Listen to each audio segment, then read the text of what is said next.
अब JEE 2024 में ये numerical type question moving charges and magnetism में से पूछा गया था।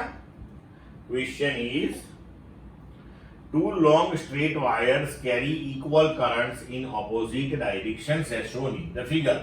यहाँ पे बताया हुआ है 10 ampere currents are flowing through the wires. The separation between the wires that is 5 centimeter.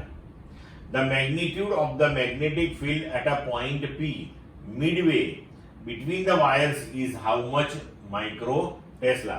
Given that mu 0 that is 4 pi into 10 raised to minus 7 Tesla meter per ampere.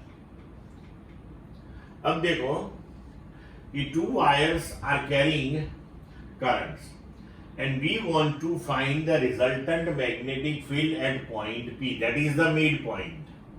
तो दोनों वायर के बीच का जो डिस्टेंस है वो हमें 5 centimetre दिया हुआ है यहाँ पे, मतलब कि point P that is at distance 5/2 centimeter from each wire, okay, and there we want to find the magnetic field.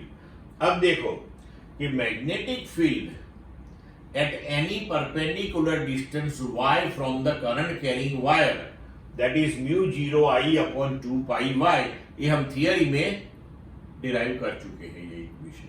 Now say b equal to 2 into mu 0 I 2 pi. अब distance of the point from the wire that is, तो ये दोनों के बीच का separation मानो कि d है, तो P point that is at midway, so we can write d/2। अब यहां पे हमने 2 से मल्टीप्लाई किया, तो 2 से मल्टीप्लाई इसलिए किया, ये एक्स्ट्रा 2 यहां पे रखा ना, वो इसलिए किया कि राइट हैंड थंब रूल के हिसाब से हम देखें तो ये जो वायर है पहला वाला, तो उसमें करंट की डायरेक्शन में आप थंब रखो तो फिंगर्स आर गोइंग इनसाइड, मतलब कि ये जो पहला वायर है उसका मैग्नेटिक फील्ड यहाँ पे गोइंग इनसाइड होगा, राइट।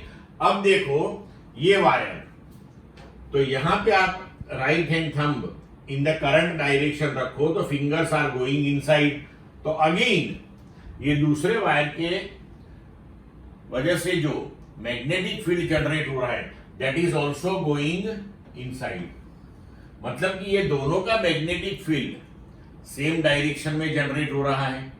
इसका मतलब ये हुआ कि इसका मैग्नेटिक फील्ड और इसका मैग्नेटिक फील्ड दोनों हमें सम अप करने हैं, करंट दोनों में सेम है, distance of the point from both the wire that is same one, मतलब कि magnitude wise same magnetic field होगा, इसलिए हमने यहां 2 से मल्टीप्लाई किया।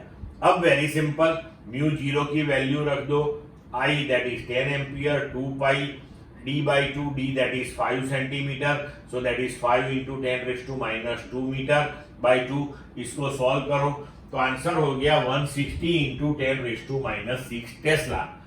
पर हमें यहाँ पे माइक्रो टेस्ला में पूछा गया है, तो 10 raise to minus 6 tens for tesla, sorry micro, so we can write this is equal to 160 micro tesla, तो आंसर हो गया हमारा 160। क्लियर बच्चों?